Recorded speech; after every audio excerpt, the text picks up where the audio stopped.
Well, hello. Welcome once again to Pale Blooms and Beyond. Thank you for joining us today. Ever since the 1960s, Denny Carleton has been a mainstay in the Cleveland music scene. Guitarist, singer, and songwriter, Denny began his musical journey in 1965 with high school band The Lost Souls. In 1968, Denny was asked to join the Choir, the band who previously had a national hit with It's Cold Outside. Next would come stints in the band Moses, Milk, the Fa Band, the Pagans, and later on the Surprize Band, aka The Window. During the 80s, Denny set up his own label, Greenlight, taught guitar, released cassettes, and joined the group Just Guise, that's spelled Guise, doing parodies on radio. In 1989, Denny and his new wife, Theresa Galish, began playing live as a folk duet for a while. Since that time, Mr. Carleton has taught music, hosted his own radio show, and played with the Elements. Denny has recorded 12 CDs, and his music has been aired on hundreds of radio stations in the US and Canada. Today, my guest writes music for plays, performs solo live shows, has a podcast, and organizes concerts under the moniker Denny Carleton and Friends. Well, welcome, Denny. Yeah, hi. Thanks for having me. I'm privileged. Thank you. Good. Thank you for being here and taking time out to do this. Well, take us back to the beginning. Where were you born? Cleveland, Ohio, Okay. and not in a suburb, but pretty much in Cleveland, East Cleveland. Okay. Well, I'm kind of like that too. I was born in Dallas and lived in and around Dallas most of my life. So Yeah, local boy, as they say. yeah. A lot of people have left Cleveland to try to do it in other cities and stuff, but for whatever reason, I just ended up staying here. Yeah. Well, somebody's got to stay there. So, yeah. Right. Take care of the house. Right. Well, do you have fond childhood memories? Childhood memories? Yeah, I remember pretty much one of the things that I think was really maybe distinct to my childhood is my brothers and sisters were older than me, and I actually have memories of them coming and jitterbugging in the room, and Jim Dandy to the rescue. I mean, Laverne Baker and Yeah. Clyde McFadder, and they let me when I was 5 years old be the DJ. And so I got to like put all those great records in. And as I've thought about it, like the Lloyd Prices and all of these great singers, that's in my head. I love all that. But I'm not from that generation. I'm total 60s, came out right when the Beatles came out. That's when I started playing. But Right. childhood, I have very good memories of just that. Yeah, I have memories of me and my cousins in San Antonio playing guitar with the tennis rackets to the Monkees. I remember putting that on the little record player. In the Lost Souls, when we were Lost Souls, when the Lost Souls of Dave Clark 5 first came out, I would go and I'd practice in front of my mirror when my parents weren't home, and we couldn't afford a turtleneck, and I didn't even know what it was called, but I put a white shirt on backwards, and then I'd look in the mirror and pretend I was Mike Smith or Mike Smith, from Dave Clark 5. I like that one. I like that. Well, were either one of your parents musically inclined at all? My dad played the violin for many years, but he didn't really ever play in front of me, and it wasn't really something for him. No, I'm related to someone named Will Carleton, who was a poet laureate of Michigan, and I think a lot of my stuff starts from creativity in my brain for lyrics and that kind of stuff. I see myself as a singer-songwriter underneath all of the other things, kind of like I'm a singer-songwriter with all kind of thoughts, of songs. Okay. So I think I lean more towards literary thing, but I always think everybody's going to like my lyrics and they like my guitar playing better, So I guess I'm not a better instrument. Well, speaking of a guitar, was that the first instrument you learned to play? Yeah, I played guitar when we were in high school. After the Beatles came out, we're right on the first Ed Sullivan show. Well, Larry Tomczak, who was the drummer, and I said, man, we should try to be like the Beatles. So we were all going to a Catholic high school, and we all went and took guitar lessons at the local music store. And 9 months later, we started a band, and I've been doing it ever since '65. Then we all had this band. We were together for 3 years, the Lost Souls. We just took lessons and we started. That was it. Well, that's interesting. You hear that genesis of where it all started. Well, Oh yeah, everybody. I've been told that Deanna Adams, who wrote a book on Cleveland history, said almost everybody from the '60s started after they saw the Beatles, and I'm one of those. Yes, yes. Well, a little bit later, you probably saw this. I talked to Frank Sesich of Blue Ash. Yeah. Oh yeah. Yeah. So he came along a little bit later. Well, how about some other bands and musicians that you started to get into, let's say, as a teenager? Well, for me, of course, the Beatles and the Rolling Stones, but I think my probably favorite songwriter, if not debatable, but I love Ray Davies from the Kings. Oh, right. Yeah. I feel like, I love his quirkiness and his little satirical things, and I like the music, and I have a heart for the Kinks. So that's probably my favorite. But all of those great songwriters, the John Sebastian, even people that were not in the top echelon of what everybody thought was great, were great songwriters. And then it took me a while to get into Dylan. I got into Dylan more a little later when I got a little bit older. I don't think I understood him. I saw the first albums and I kind of got it, but as I got older, I started realizing, what he was doing with his lyrics and stuff. Then I got into Dylan, But I think to me, just when I was a kid, was Ray Davies and the Beatles, but probably Ray Davies the most. Right. I love Ray. I was late getting into Dylan myself, so I can definitely relate there. Well, how about, can you remember the first concert or one of the first concerts that you attended, that you went to? Let's see. I saw the Beatles at the stadium, at the Cleveland Stadium. That might have been the first concert I attended in '66 in the Cleveland Stadium. That was probably the first concert. Yeah, I think so. Could you actually hear them play, or were no? It was girls were too loud. Girls are screaming, and one interesting thing is the Lost Souls were together by then, and the Lost Souls ended up playing the next time that after that Beatles concert, we ended up playing on the same stage. We weren't with them. It was a week later, and so that was pretty cool. But the first concerts, I guess first one I can remember is the Beatles. And then we opened for the McCoys. I don't know if that counts. We opened for the Shangri-Las of the Lost Souls. So I guess those were concerts too. Okay.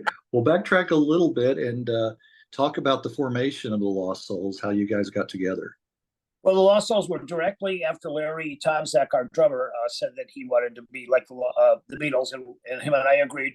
And we went and took lessons at Soja Music in our neighborhood, and four of us ended up playing together. We were basically sounded like a garage band. And then there was a guy named Denny Merrick who Denny Merrick was an established guitar player. Like we started when we were 14 to 15. Denny started when he was 7. And by the time he was 14 or 15, he was a guitar teacher. And he could play all adventure songs. When Hendrix came out, he could play everything note for note, the Beatles, I Feel Fine, and all that. And he went to the same high school as us. And to our surprise, he was an established band that was on television and everything. He joined us. And that was a big turning point because we had 4 garage band kids playing. And then we had 5, actually. And then we had Denny join us.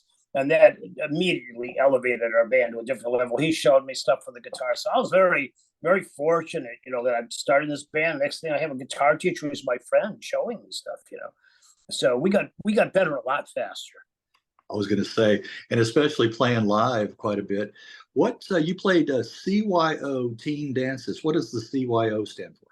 Back then, believe it or not, all the Catholic churches in Cleveland had the Catholic youth organizations through dances, and they had anybody you could think of doing any kind of music you could expect or you would think in the 60s. And so that went on for 3 or 4 years, and there were regular gigs. There's a lot of Catholic churches in Cleveland, and we played all the time. We played 2 or 3 times a week. Oh, okay. And it was a thing to do. It was another place to play, and it was a good environment, Okay. Well, you guys broke many attendance records playing different locales. Yeah, Yeah. back in Cleveland in the day, Cleveland, I always say, was the melting pot that didn't melt. There was like Italian neighborhoods, Spanish neighborhoods, all these different, a lot of Hungarians and Middle Eastern, Eastern countries, like Slovenia or a lot of that, but they stayed in little pockets. So a lot of bands who were strictly big mod bands, they could not cross over to a greaser neighborhood, or what we would call greasers. I don't know what you call them in Texas. Yeah, yeah, right. I It know might what be you're talking something that could be anything, so right. we ended up being able, because we had a saxophone in our band, to cross over. I was totally a mod and had long hair and got beat up and thrown out and all of the things that happened. But the rest of our band, we did have a horn who also could play flute and sax, so we could do a little bit of Motown. And so because of that, we were able to cross over to any of the areas in Cleveland, and I think that helped. That helped us. We got to be a little part of everything. Right, right. And like you mentioned, the introducing the different instruments, like the flute and especially the mandolin. Yeah. Not a lot of bands at that time were using those instruments. Yeah. No, the mandolin was we did it on our recordings. We didn't do that a lot, but we used the flute constantly, and that would come in handy. And we had 4 people play bass in the band, so we would switch. I would come out front and be Mick Jagger, kind of, and then someone else would come out front and they would sing "Nights in White Satin," real dramatic, and then there would be another guy who would sing more of a slow ballad, and so with all of it, but we would just switch back and forth on bass. That was, I don't know, a characteristic of us too. Yeah. So you guys were pretty versatile, it sounds like. Too. Yeah, I think so. We were a cover band, but I always had a writer's heart. I started writing right away when I got my guitar, and our band kind of came to an end when we decided to do all originals. We were all going to college, and it was during the time of Sergeant Pepper and everything, and we just decided to experiment and do our own kind of music, and that kind of ended us. So we just were very foolish about it. We didn't gradually. We just started doing all our own songs. And they couldn't dance to it. Oh, that's what I was going to say when I talk to different musicians, doing these, but that's what it's an art. No matter what time period you came through or what band you were in, playing live, enough of the old material, but then interjecting new stuff, So it's always hard. Yeah, it's always difficult to get that balance, Yeah, right. That would have been wise. Yeah, at that time to keep some of the old repertoire. Well, who asked you to join the choir? Well, the Lost Souls went to about 1968.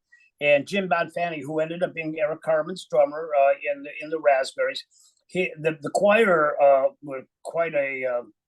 It's humorous if you would write out the family tree. Everybody was a little, young and talented, and everybody was quitting and joining and quitting and joining. And if you went through the family tree of the choir and you saw it written, it looks silly. But eventually, the choir had another breakup. The original choir of Wally Bryson, Dan Klowan, Dave Smalley, Dave Burke, and Jim Bonfanti, they recorded "It's Cold Outside." You know that, right? Right. That's national, right? And so they recorded that, and they did little tours, and they were signed to Canadian American and Roulette. The band broke up, and it started changing people, and then the band really broke up. But Cleveland was a very kind of heady thing at that time. Joe Walsh was a local musician. So one of our guys, Phil Gilambardo, was playing with Joe Walsh. And Jim Bonfanti ended up playing with Eric Carmen eventually. Jim was wanted to start a band, and Phil and him were going to start a band because he was going to get out of the James gang, which he did. And then Ken Margolis had joined, was part of the choir. Not the original, but he had come in. So they asked Denny Carleton, who had written "Cold Outside," his brother Randy, to come join. And then they asked me to play. Jim, for 3 months, was not in a band when all the choir kept breaking up, and he became our roadie in the Lost Souls. And Okay. you'd have to know Jim, but he's like has the spirit of a Ringo, kind of just a Yeah. happy, good guy, and he was very humble, and he was really, saying, "Yeah, I'm really a good roadie." "Oh, you're a good roadie, Jim. You really are." He really was. You picked stuff, and so from Yeah. that, Jim saw me play, and by that time, some people were becoming the class president at Cleveland State University. Somebody else was going in, didn't care about music anymore. Everybody was losing interest except for me, really, and Denny Merrick. And I just would stay home and practice my guitar. He saw I was really serious about music and had to fire, whatever. So he asked me to join. So he asked me to Okay. join. Well, another big Cleveland band you mentioned, his name, Eric Carmen's early band, Cyrus Erie. Yeah. Yeah. Well, this Cyrus Erie ended up being our competition. Okay. The choir, our band, did about 20 originals a night, and we were kind of sounding like Procol Harum is what the choir. There's a CD out called Artifact. Matter of fact, the Lost Souls, and I'm not plugging it, but just for information, Lost Souls finally in 2021 had a CD of 2019 had a CD of the Lost Souls, a double CD. It's on like Lionheart or Bump. You can get it at Bump. And then they had then they put vinyl out a couple of years ago, and this was after the choir had re-released our album I don't know if people know, they probably know that, choir. But we have an Artifact. But our band was not like a British sounding thing. We sounded like Procol Harum, which I guess is British, but not that early British sound, Yes. So, right. so we had a Hammond organ, was an actual Hammond organ brought on stage with two actual Leslie speakers, a piano that was not electric but was mic'd with a smaller keyboard brought on live and tuned, and then we had Jim on the drums, and so the choir. I don't remember what your question was now that I think of it, but No, yeah, that was our choir. Our choir ended up being a much different choir than Cold Outside choir. But Artifact is out, and it did really well with the re-release. We only sold like 3,000 copies, which is not that easy to do of actual, not downloads, but 3,000 CDs. We did pretty well. We did 3 reunion shows. We're just a couple of years ago. That's all online. There's a lot of pictures of us online doing that reunion shows, and you get a feel for that band. Yeah, actual product that you sold. Yeah, that was the coolest feeling. We did a reunion, and we're like late 60s, and we got up there. We sounded better than we did. We sounded everybody was in shape musically, and thank God we were all healthy. Right. And we got up there and we just rocked, and it was really good. I mean, was it just like playing yesterday? I mean, it was we shocked people. I think they thought we were going to come out and be like, we were real tight, and we were really on it. Everybody's, as I say, everybody's active in that band. Not all bands I was in are, but the choir, everybody's active. They're playing, and so their skills were just boom right there, Right, so that was kind of cool. Yeah, it's cool to know that all the fans, were still into you, and following you all those years, Yeah. And some of the stuff with Artifact in the 80s, I started my own little label. Are you familiar with Option Magazine or those things in the old days? Yes, I am. I got a lot of reviews as an indie, and I had put out the choir and the Lost Souls on cassettes, and so, but when it was released, it was basically released as a non-released album, the choir.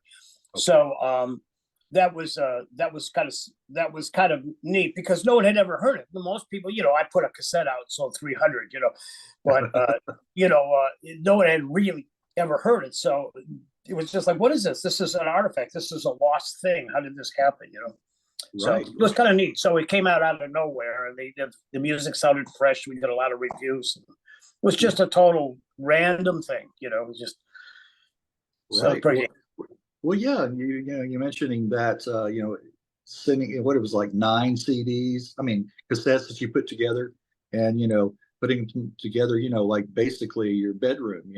Recording them on your own, and you became quite known, like on the alternative underground scene. Yeah, in the 80s, my friend, when I was in the 70s, said, "You're really a great songwriter. What if you died someday and no one ever heard your music?" And it's like that really bothered me.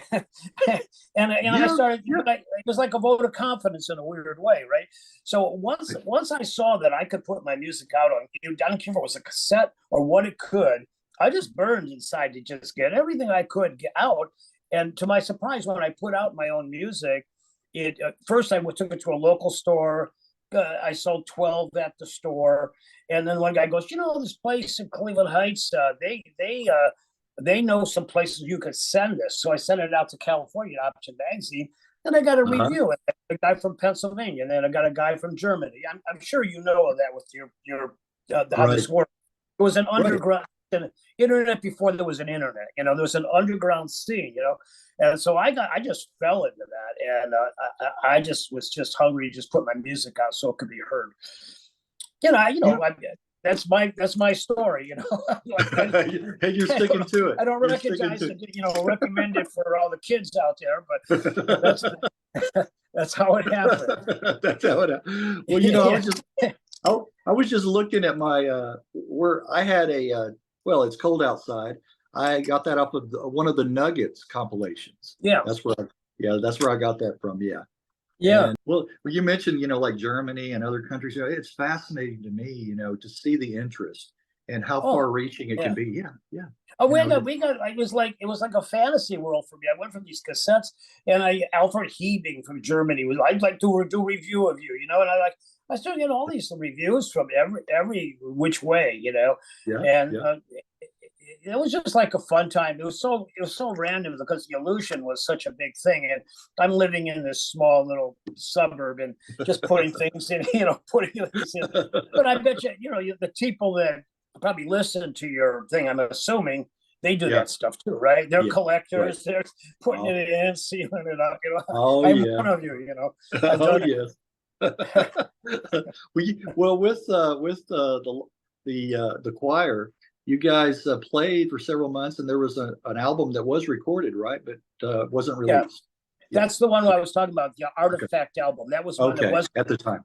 I put the Lost Souls out on a cassette, and then I put the choir out on a cassette, and then later on, the one that wasn't released, my friend Randy, who was in the choir, started putting stuff online. This was about 4 years ago, and he put it up on SoundCloud. And I said, Randy, from experience, I don't really care about the money so much, but if you just give it away, we're going to have 75 people listen to this, But maybe there's someone out there that might be interested, that really cares about it, knows what to do with this stuff, And so we were in the choir. So our drummer was Jim Banfani, who was in the Raspberries. And so then we got connected to the record company, and then that's what that all started. We actually had a record company everything was like when we had found that lost tape that you were talking about, or that tape that was not released. Randy posted it up. I said, let's try something different. We mentioned it to the band. I said, why don't we release it ourselves? And then if there's this person out there that cares, they're going to say, hey, well, I could put this out on vinyl or something. And sure enough, Jim right away said, well, I'm gonna go call different people, and that was it. That was it. And within 3 months, it was out. Yeah. In music and underground music, retro music. It's 3 months. Give me a break. Yeah. That was amazing. Yeah. And then they put it out, and they had these people putting publicity behind it, and that was pretty crazy. Right. There's a lot of that retro thing going on today too. Oh yeah. Bin diggers and things like that, looking for vinyl and all that rare. If it's labeled as a rarity, people want to find those. Go after those big time. Well, Souls is a rarity. I have 15 vinyl left, and I don't know what to do with them. I don't skip them. Right. Putting a vinyl together and packing it. I don't know. Oh, I know. Well, next up was Moses, a theatrical rock band. Yeah. Moses. Did you read about Moses at all? Yeah. Yes, I did. That was a trip. Kind of a clean-cut Alice Cooper, if there is such a thing. Okay. It came out right around the time of Magical Mystery Tour of the Beatles. And my friend Brian, once the choir busted up, two guys from the choir left. Randy and Kenny left to join Eric Carmen in the Cyrus Erie, and back then, I knew that wasn't going to last. None of those things ever lasted when they changed bands. And then when the band shuffled around, I was out. And so I ended up, Brian called me the next day, and that's where I got into Moses. And we were managed by a guy named Otto Neuber, and Otto Neuber had ran something called the Hullabaloo. I don't know if those were national or not, but they were Hullabaloos. And it was 60s kind of place. And for the kids, it wasn't a drinking place. And he ended up having us, we opened for Iggy Pop, we opened for Alice Cooper, Ted Nugent, I think, and the Amboy Dukes. That's the same thing, I think. But we opened for all these bands, and then we got to be popular. We had a manager who was from Pittsburgh, which is about 2.5, 3 hours from Cleveland. So it became a little bit regional. But we were a rock theatrical band. We would do All Shine On by John Lennon. We'd have a big sun kiss sign and throw the sign in a mirror so people could look at themselves in the mirror. It was quite a trip. And we would do skits. We were a theatrical band. We would do skits of Cold Turkey by John Lennon. We'd put masks on. We'd kick our lead singer all around like we were the Drugs. We were pretty out there. You were out there. Yeah. I was going to say, if Moses was too avant-garde for most audiences, the referation into Milk was way out there, right? Well, Moses was totally popular. Moses had a kind of a Beatles kind of happy kind of 60s, early 60s thing, Well, Milk, by that time, we were 5 or 6 years older, and we had all changed, and we had gotten weirder. And so Milk, the other one was, we were real danceable, but our idea of being funny was to do Rolling Stones songs you couldn't dance to. So we would do like 2000 Man, do you know that song by the Stones? Yes. We did that. And we would do a Rudy Valley, we would do a Tiny Tim medley with a megaphone, That was a light shining bright. And like, we had to open for Canned Heat. That band, and that caused a riot, So I was going to Moses say, was happy, and we played in Milk, and everybody hated us. Everywhere we went, they hated us, no matter where we went.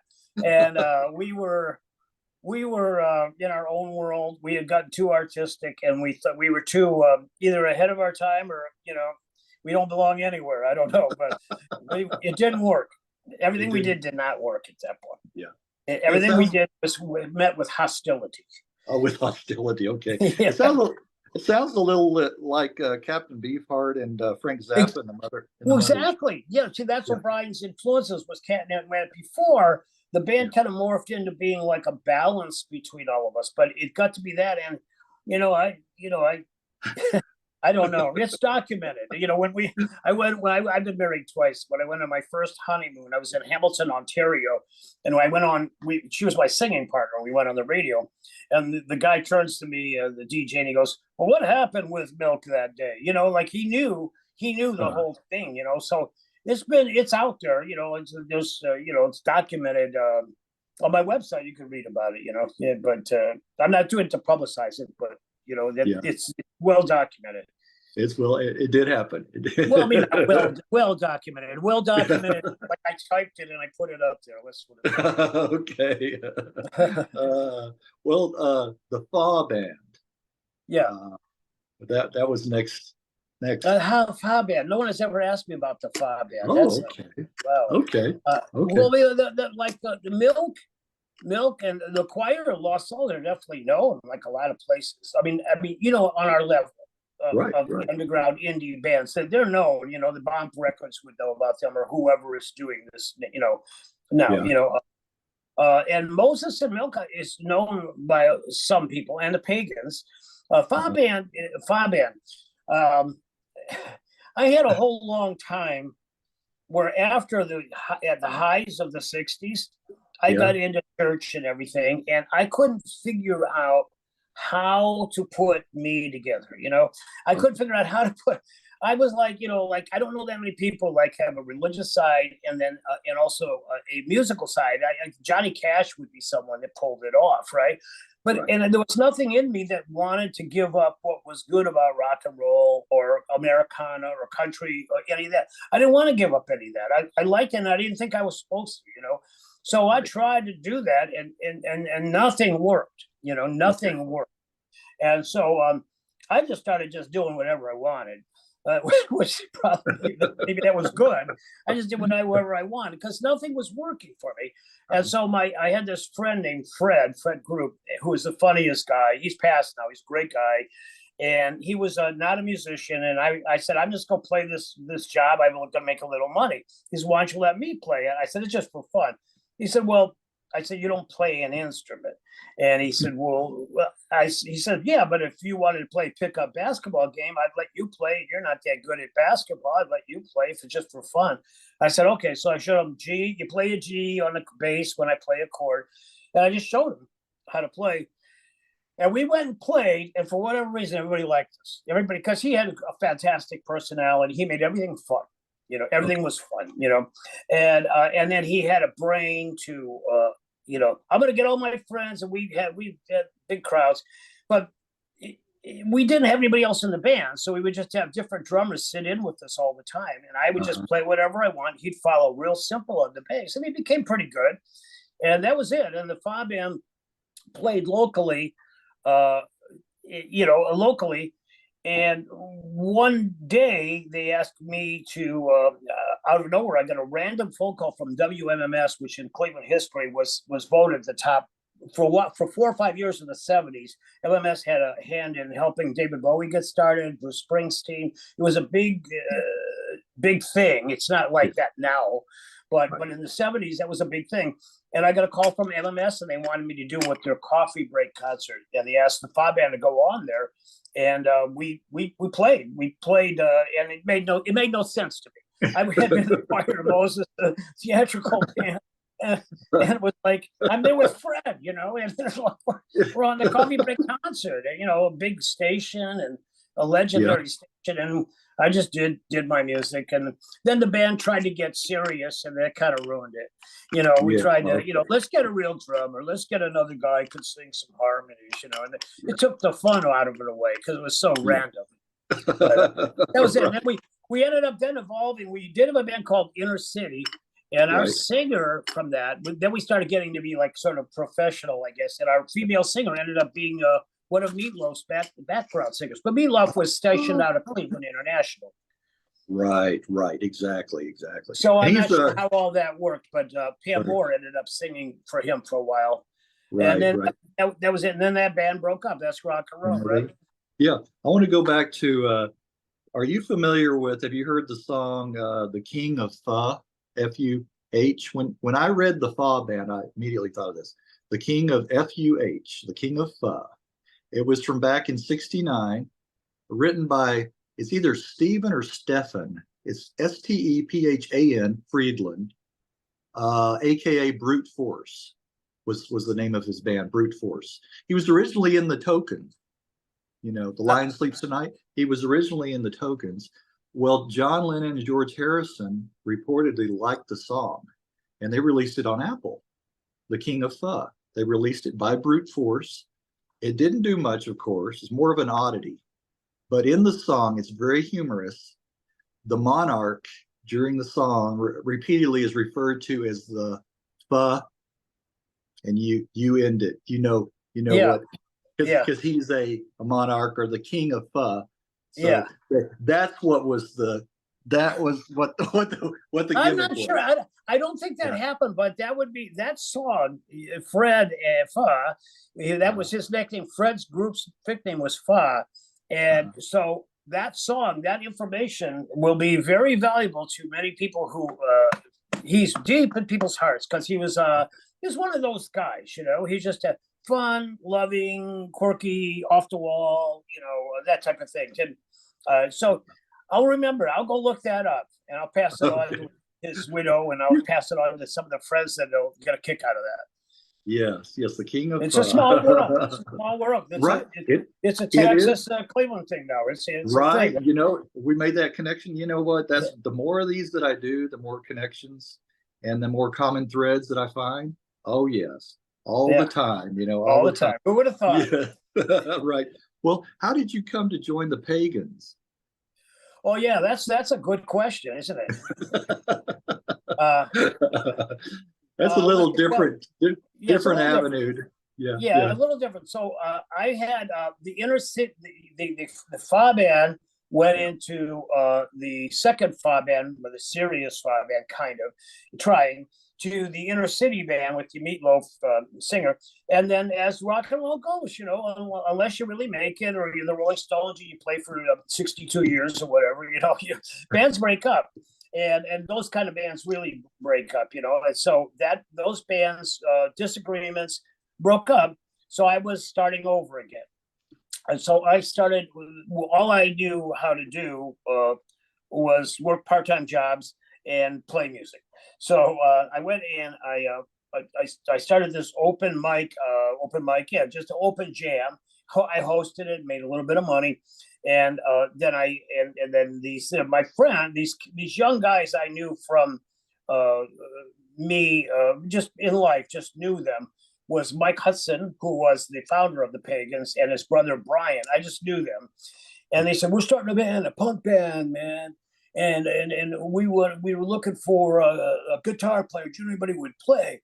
And I didn't have anything going for me, and to me, punk at that time was Blondie, which you really, now looking in hindsight, was not punk. Elvis Costello, maybe the Talking Heads or something. I don't think they were around, but something like that in my mind. Right? Devo, the Ramones, the Sex Pistols. That sounded okay to me. That sounded okay to me, And then, and also, most people don't think of me being in Moses or Milk, at least around here. They're not thinking that.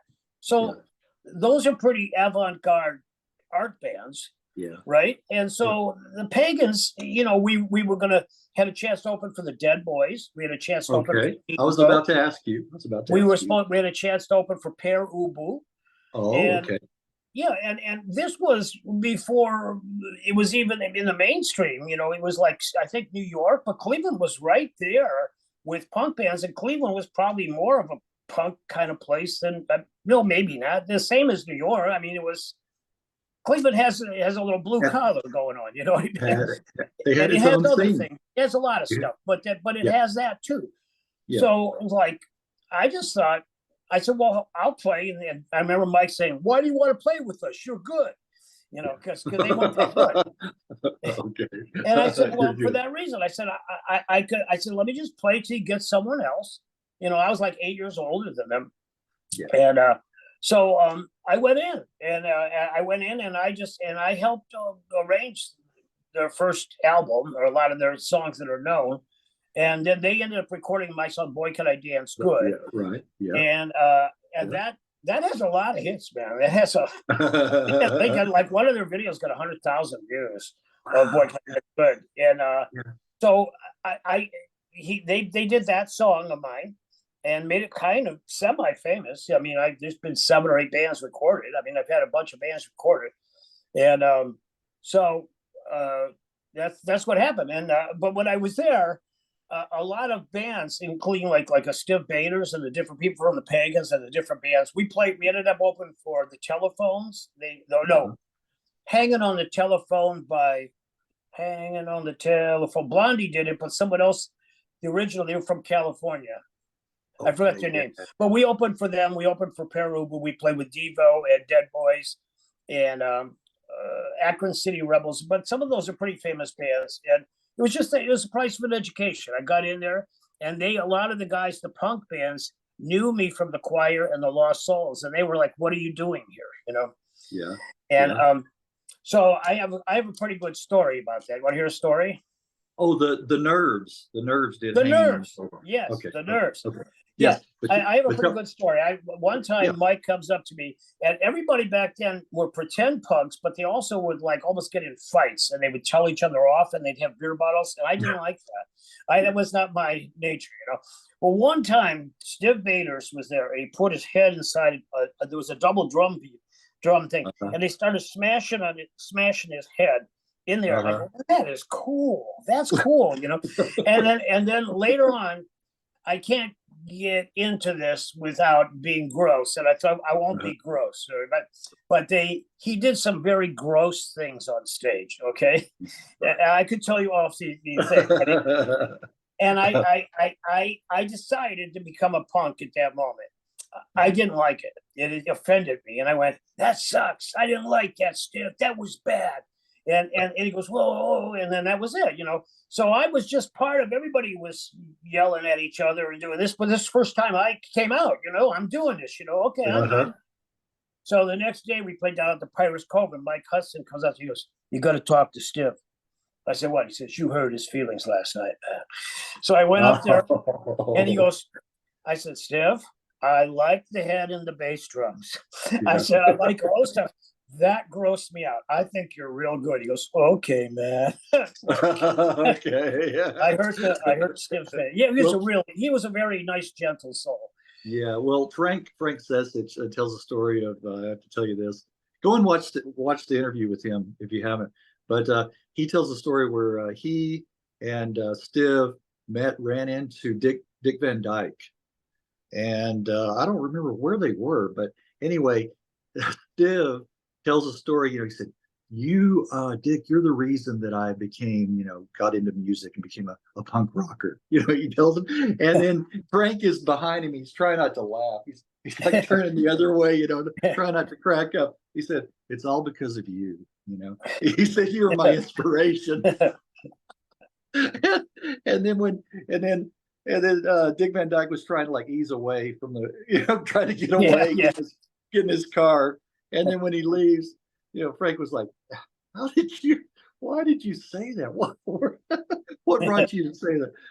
Then they start cracking up, I think. But yeah, I thought of one other thing I should tell you. When I was in Moses, Brian, back to Moses for a second. Brian was this theatrical guy. He would bring out big rubber gloves, put them over his head. He would put on masks and everything. Randy Cowan with Jimmy Page, and our drummer David Lexi was, you know, Keith Moon, heavy drummer.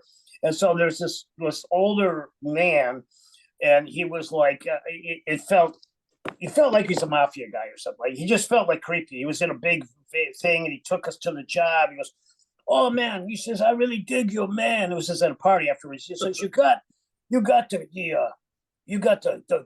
guy with the crazy guy with the hands. He says, "You got the drummer, you got the guitar, and then you got the guy who looks like a broad," which was me. And I go, I bristled. You know, I'm the main songwriter in this band. He goes, "Oh, it's not bad that you look like a broad. It's cool, you know." And then went on all night. You know what I mean? It's not bad. That's all I got. The guy who looked like a broad. That's all I got. Yeah.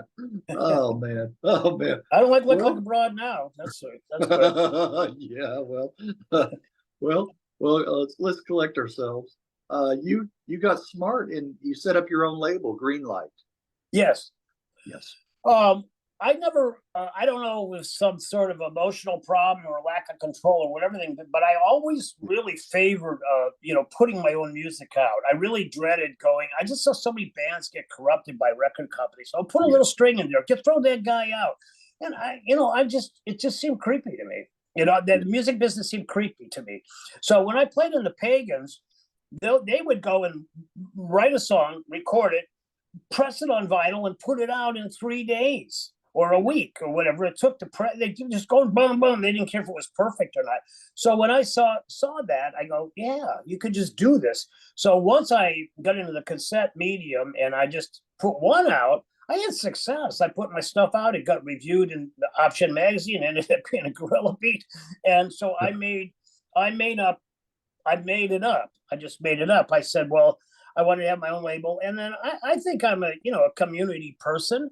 And so I tried to get some of my friends in it. I made a new Cleveland Greenlight sampler, put stuff on.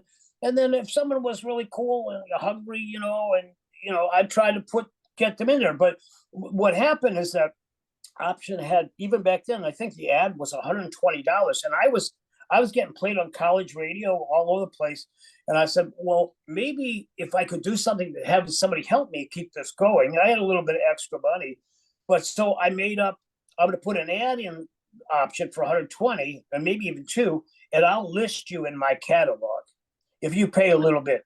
So next thing you know, I was breaking even and getting my music out there and helping everybody. And nobody was paying, I wasn't ripping them off or anything. They were paying $20 or something like that. And so I made that up. I just made it up. And it did really well. But I ran out of time. I could have told you at one point where most of the alternative radio stations were in the United States and Canada. And I could have said where most of the record shops were. But I ran out of time and money. And I just ran out of time and money. You have to be wise to not go to that next step if you really can't do it. And I'm going to do all this myself, and maybe if I was smarter or I had people help me, it might have been different, but it wasn't. And I just ran out of money and time. Right. Well, that would happen. Yeah, you're right. Yeah. I mean, what am I going to do? I'm going to really, be checking in and like, it was too much. Yeah, maybe it was a good thing too. It ended like that. Well, how many releases on Greenlight do you reckon you've had? I think I had about 9 cassettes of my own, and then I had the Cleveland sampler. I had the Lost Souls, and I had the choir, and then I had probably about 10 other people or 15 of people who gave me. Anastasia Pantsios did an article in the Plain Dealer of the 3 legitimate record companies in Cleveland, and I was one of them. So that's a problem, And one time, this is actually true.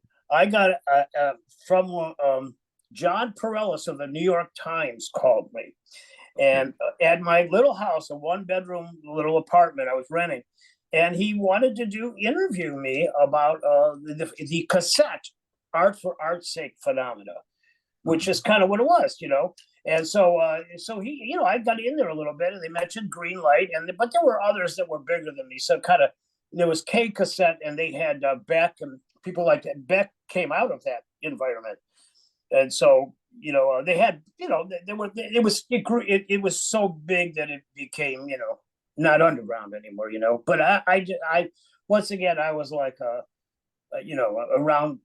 round thing in a square, square peg in a round hole. Somehow I didn't fit into any of that. Was even one of the reviews Rich Youngsberg said that's kind of a shame. Yeah. I'm too mainstream and I'm too non-commercial or something like that. Right. If they can't pigeonhole you, then it makes it difficult. Yeah. If the industry can't. I try to I have 2 websites, you know what I'm saying? I try to keep. I actually think it's a little simpler now, because if you just put out a single and you just underneath it put a tag on it, then you're kind of for that single, you are that, right? You mean, in a sense, you know what I mean? So that's true. I'm still going. Well, Surprize Band. Talk Surprise a little bit about Band. that. Yeah. Somewhere after the 60s and 70s, I was not making a living. I was just barely squeaking by. I had part-time jobs, and I had 2 pretty major things happen to me that were good. One is I learned that if I taught the guitar, I was pretty good at it. I became a guitar teacher, and I could make good money. I ended up still being in music, and I got to be friends with people. And I felt I didn't resent them. I felt I was like coaching them along or giving my talents to other people. So I became a guitar teacher, and I got stable money. And I decided just to play locally, making some money, so I could have a job. And that was a changing point. It was in the beginning of the 80s, and that's what I ended up doing in the Surprize Band. It was a cover band, but my friend Mark, who was in the Surprize Band, owned a recording studio called Angel Recording. And during that time of that band, the Surprize Band, our name was the Surprize Band until the guy in Cleveland Flats said, the Surprize Band, we can't put that on the sign because they'll think it's the drunk guy we let to be the surprise entertainment. It's when the guy dresses like a girl or whatever, kids at the party. He said, so we can't just say surprise entertain. So we changed our name to the window, and then nobody came to see us anymore. Nobody came. So it was a surprise. We had I was going to say, I'm reminded of the band. I don't know who it was. You may know. They call their band Free Beer. That was the Yeah, name of that the would be band. right. That would be that. Yeah, free beer. You can't be free beer. So, but we always had good crowds as a Surprise Band. We would just did fun, 60 songs, and I think we did a couple 80s, like Huey Lewis and the News or something that made sense for our Yeah. style of music. And so, from the Surprise Band, what came out of that, that's more like, besides a cover band, what it helped me have stability and have money, along with the guitar lessons, to put out Greenlight Records. And then my friend had a recording studio, and a lot of the people that were on that Greenlight sampler and all that stuff were because of his studio. And then, like, The Window just released a CD or a download, and it has Boy Can I Dance Good on it by The Window, Fill in the Blanks, Sometimes the Wonder. We recorded about 7 or 8 songs at Angel Recording there, and then that was just re-released. But that was the probably the best thing that came out of it. Besides, it helped us live, Yeah, right. I wasn't, the part-time jobs were getting old. I'm sure they were. They were getting old. Well, switching gears a little bit, the Guise, Guise. How did you get involved in doing parodies on radio? Well, Just Guise, Just my Guise, friend, yeah. my friend Bob Pilskan, he had started. I'm not sure. I think he inherited money or something, and he would go and ask a lot of people in Cleveland to do these parodies, and he would do little satires, or basically a lot of times he would take a song that was well known. A simple example would be like Expressway to Your Heart. He made Expressways Fall Apart, and then he got that on a local station to play it during rush hour, which everybody kind of thought was funny. But he did it really well, but it was sort of funny because you're in traffic, but at least the station was, so he actually started getting paid for doing this because he was doing it really well. And he had as I say, I think he had a little bit of inherited money or something, because he would pay musicians to make this. He had all these ideas. So eventually the roll of the dice came to me, I guess. And then he asked me if I wanted to join. And we made up little satirical songs, and some absurd things, like we're kind of like the Smothers Brothers. He somehow he was really smart. He got it syndicated on college radio. He keeps saying he wants to put something out, and he's older. He lives up in Arizona now, and he's not active. But I'm going to try to help him get some of that material out a little bit, because I have a little. I always say I exist and I'm somewhat relevant. You know what I mean? Yeah. Right. As far as music, I do exist and I'm somewhat relevant, so I can put it out, and a few hundred people will hear some of his stuff. I have a little podcast. I mean, it's not active, but I can plug stuff in there sometimes. I just run out of time. You know what I mean? Oh yeah. Well, there's not enough hours in the day, right? Yeah. There's a lot to do. A lot of fun, exciting things, and technology, if you don't let it suck in too much, can really, really help so much. Right. Yeah. Well, you had your fingers in a lot of pies too, a lot of too. So I don't. I'm trying to work on. I'm always trying to work on. Simplifying. I try. Because I actually am very simple, but it's just the drive of the music. It's just I guess for me it always seemed important to me, and in a sense, you honor the music. I said that at the Rock Hall of Fame, and there's a little thing that Jimi Hendrix said. If you have music in your head and you don't get it out, no one hears it. And it's like, it's not real deep, but no one's going to hear it, and it's kind of a shame. That's true. And what the same sentiment I hear over and over and over again, and I can relate to it. I'm not a musician, but I can relate, is if you've got music inside you, it's got to come out. I believe if you step away from it for a little bit, it always draws you back. The music. Yeah.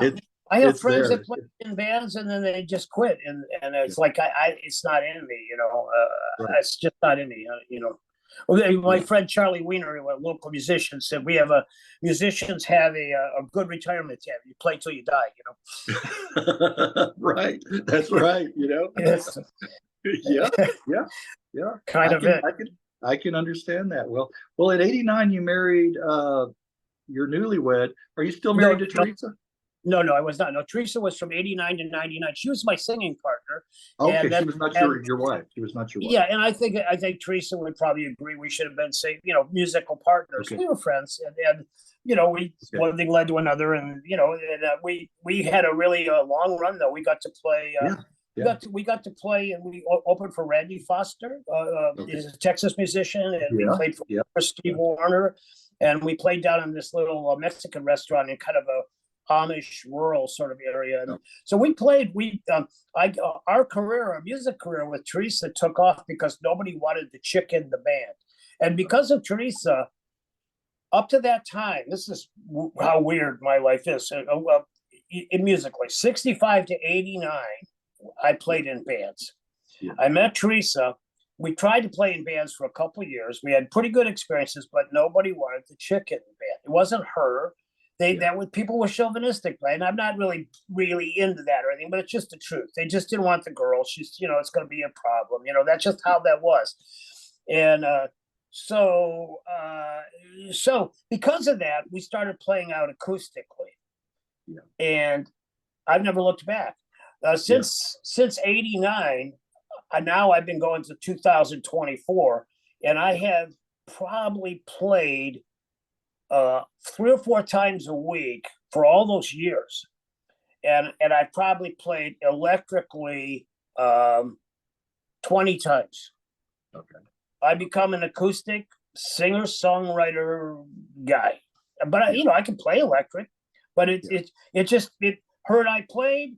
We made money. I did whatever I wanted to do. I did my originals. I'd talk. I wouldn't talk. We'd do whatever songs, coffee houses, little concerts, and I'd tell a story about it. And then when we split up, it was like, well, this is all I've been doing for 10 years because we weren't in bands anymore.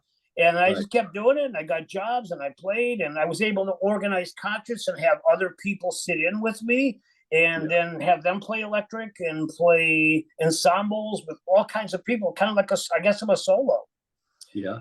And so that's how that worked out. So, but I've only played 20 or 30 electric jobs. If you count bass, maybe 50. But we're talking about 150 times a year I play. Right.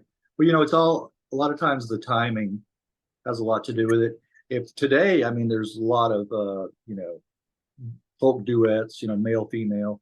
So if it had come along, I think they favor a female singer now, and I'm not. Yeah. I don't care about any of it. But like in 89, during those times, my band, they thought she was Yoko Ono. They thought no, I've been in this band 10 years. I don't want to go play at 2 a.m. It had nothing to do with getting out of the bands because of her. It was just that, it was a different stage.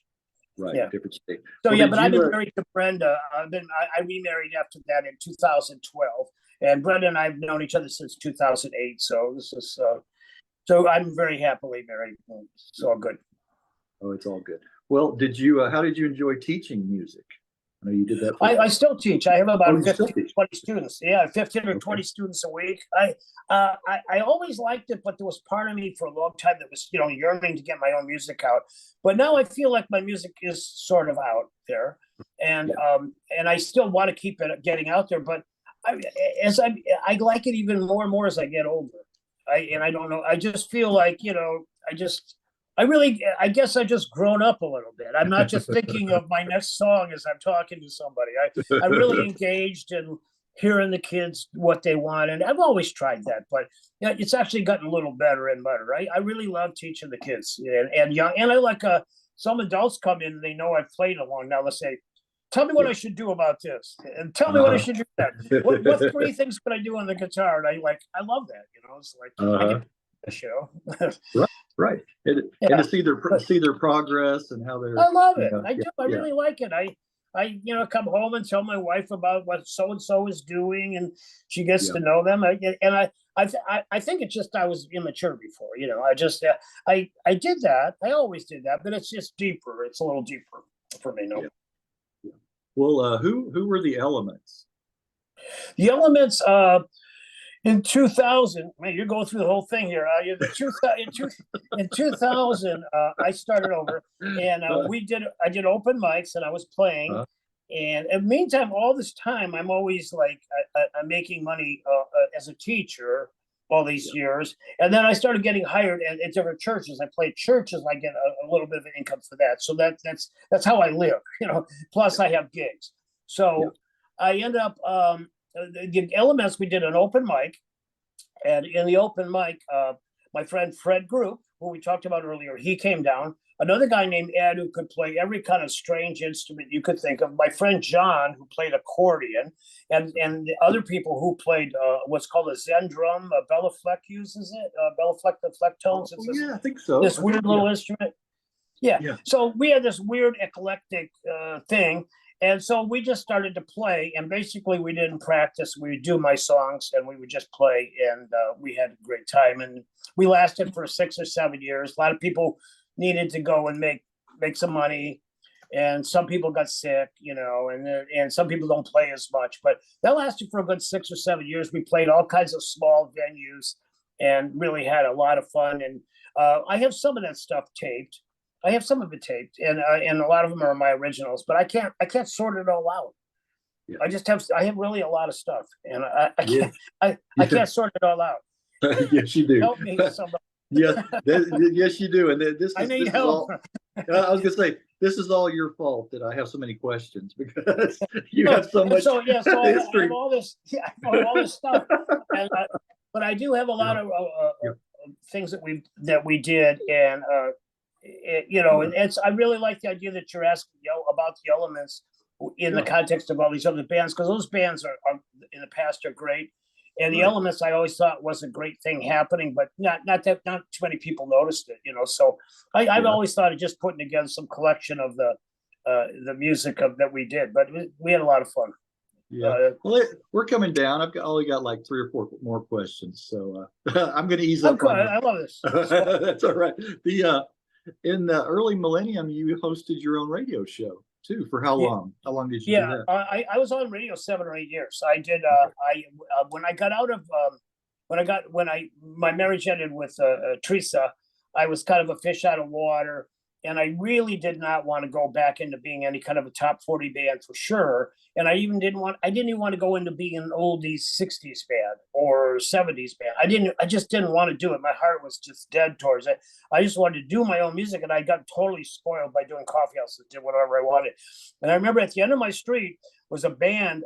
There was a band playing, and they asked me if I wanted to make $100 for a couple hours, not have to practice, do Beatles songs, and I could play bass, because their wife was pregnant and they needed someone to help them. And I said, I don't want to do it. And I go, what's wrong with me? Let's just sit tonight into my street at a festival.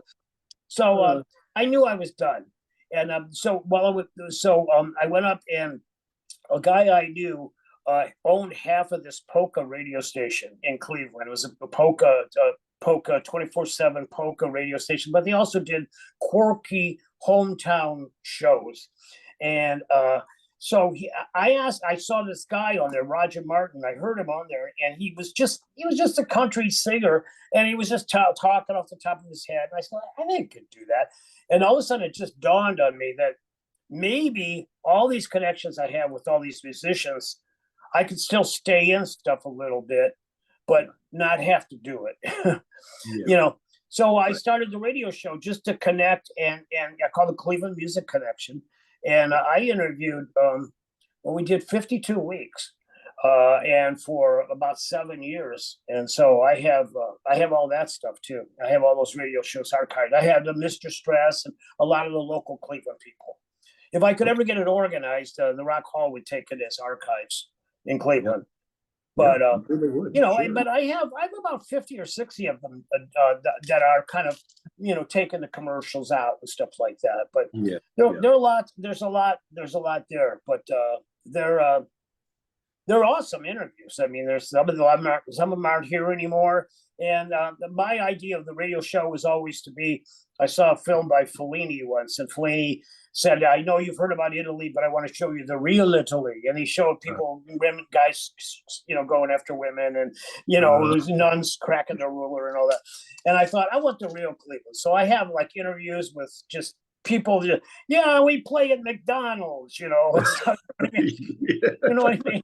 I just like anything was weird or a little quirky, I tried to put in there so it wasn't just like Cleveland's by Lake Erie, blah, blah, blah, like let's get to the quirky stuff here. I was gonna say quirky. I was gonna say you have that side, that side of you too, that came out and Yeah, I love that.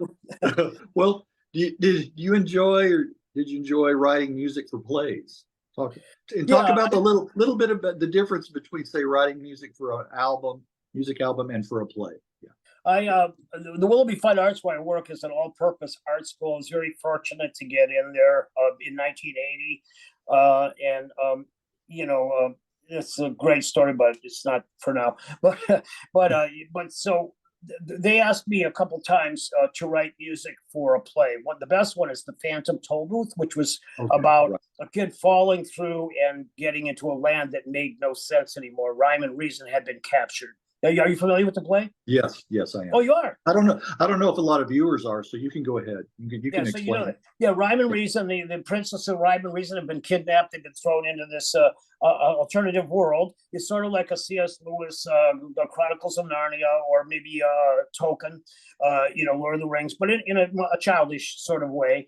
And so they asked me to do it, and I fell in love with the script and everything. And I didn't really know anything about it, even know what a libretto was. I didn't know anything, but I just knew that I could write catchy tunes. And so I took each character, and I was, you have to do something for this dodecahedron. You have to do something for Rhyme and Reason. You have to do that. So you need rhyme and reason. So I made up a little tune for each one, and I loved it. It's like. It's what I like about it is I tried to write when I was at Just Guise. We tried to write things for assignment for radio stations, and we did that. We found out that once they're like, no, we don't like it. That's not what we're looking for. Off with your head, no. I hate commercial writing, for that reason. I'd rather live and die and just go under and be the way I am than someone you tell me to do this and then tell me they don't like it afterwards. It's just not fun. It takes everything away. But in that case, they gave me free, and fortunately, what I thought sounded good, they liked a lot. So you have to just follow the script, but that seems different because they actually paid me for that and encouraged me, and I got to sit in the orchestra pit. And I just said I probably won't get to do this ever again, so I'm going to enjoy it. But I actually had really good success with that, and I had people actually want me to do things, but I could have an album, A Great Big Almost, It's always kind of like, oh, plot twist, no, boom, you're out, So I actually had leads that led to leads, and people were interested in this. One guy finally just told me, write your own plays.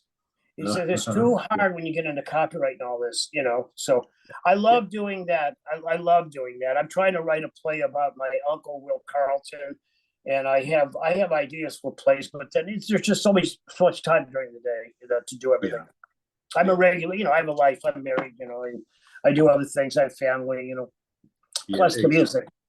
Yeah, it'll be okay. You run out of time. Right. But the play that I wrote is pretty much done, and I've written other things for plays. Yeah, I love doing that. I think I don't need to be the vehicle of doing it. I just love the concepts. I don't have to be saying it or singing it. I could be a songwriter for other people real easily. Right, exactly. Well, one more question. How did Denny Carleton and Friends begin? The Willoughby. Well, this is a really good one. The Willoughby Fine Arts, where I work, the same place. The director of the whole place said, we want to get some fresh blood in here. We mostly have music lessons, and now they have music therapy, but they used to have music lessons, and they had jazz and classical and theater. And he said, we think you'd be really good if you could bring in some rock, country, folk, blues, and Americana, and whatever, you could do that. And this was a younger guy had taken over, and he says, we want this to be for everybody here. It's too much one way.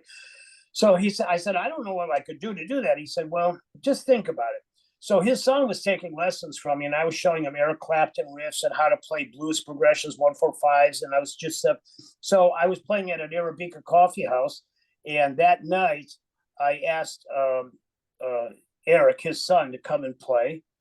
And I also asked Jim Anderson, who used to be in the choir, to come and play. Then I asked a couple of people I knew from church to come and play. Then I played, and then we were, that was it. And he came to see his son. He goes, "That's it." He said, "Bring that here." So that became Denny Carleton and Friends. He said, "We'll call it Denny Carleton Friends."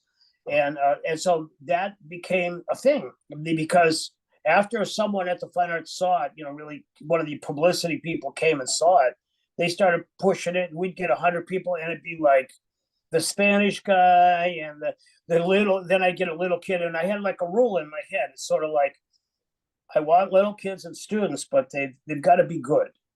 This is not a recital. So it's sort of like the Simon Cowell, and Britain's Got Talent. I did not expect that. I get little kids that are really good, that they come on, they're cute, and they're like, "Holy cow, that kid can play." Right. So that's kind of it. And it's been like that, for about 10 years. And last year they had me do 7 of them. Oh, okay. And they become a whole thing. Now I'm making them into themes. I did an Americana one. I did one on country last time. I did a singer-songwriter. I did a light jazz one.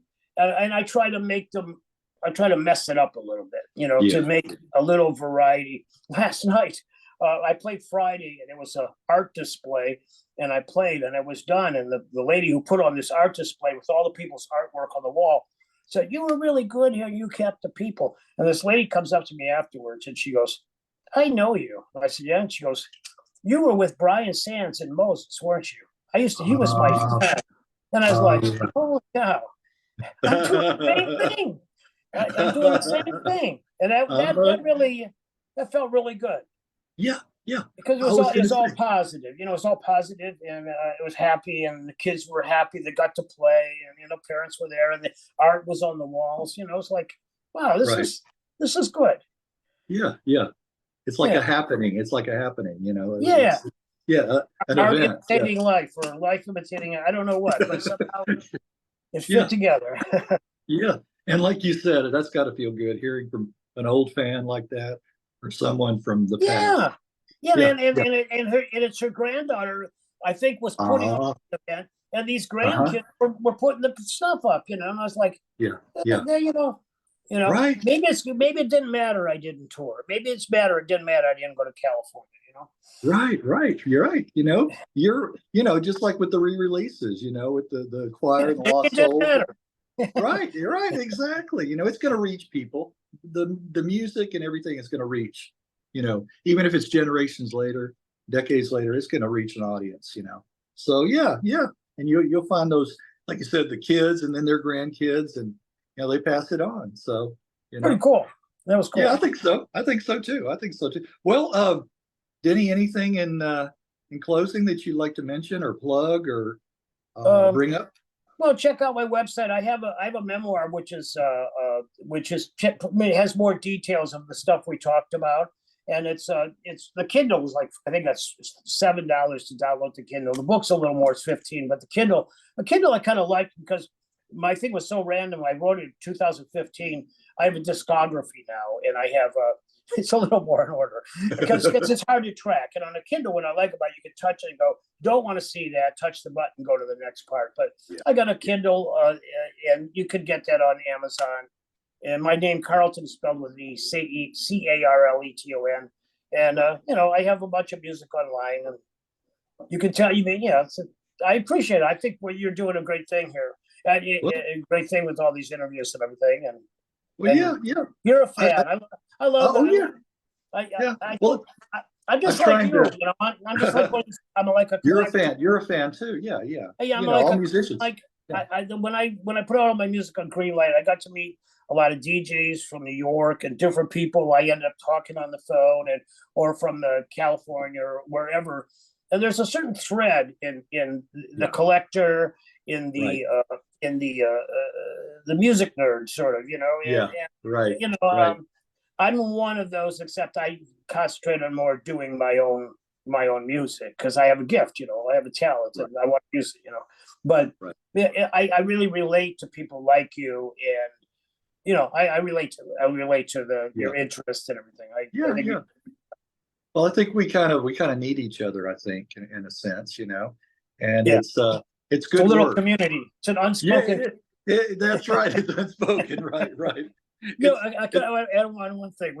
I have uh, a friend, and it was random, and he said he wanted to go. He wanted to go for vinyl, and we went to this vinyl record store on the east side of Cleveland, and the guy came out. He goes, he bought a.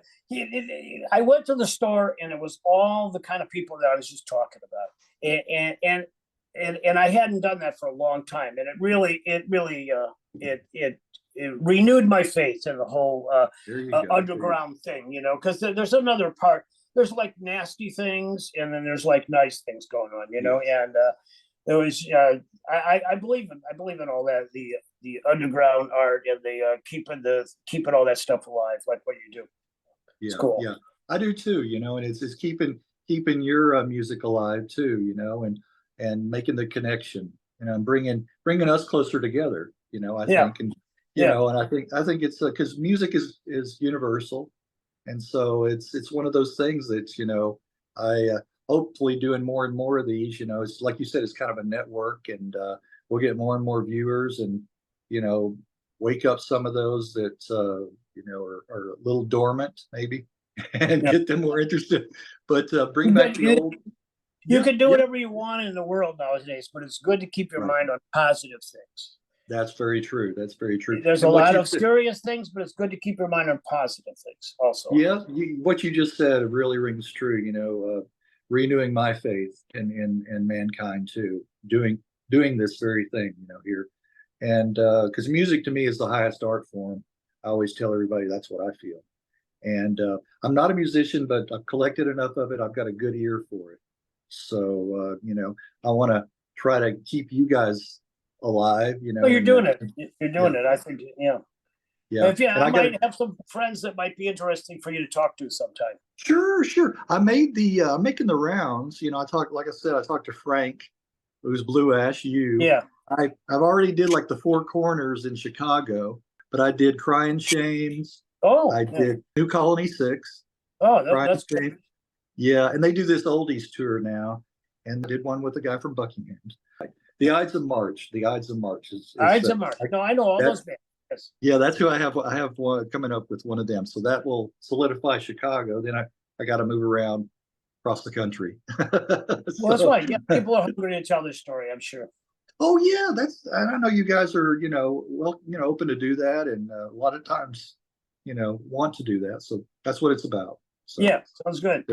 there you go. It's Okay, really nice okay, meeting Denny. you. Nice meeting you too, and thanks for sharing and for your time. All right, If I end up appreciate at it. my sister's house in Ellen, I'll text, I'll email you. Yeah, do that. Do that. Okay. Have you been? Have you been here? Have you been I down have there? not, and I should get there. Okay. Okay. All right. If you do, yeah, send me an email, let me know a message. But I will send you a copy of this about a week or so. Okay. And then you can post it and let everybody know. Okay, I will. All right, Denny. Thank you so much. Thanks. All right. All the best. You too. Bye.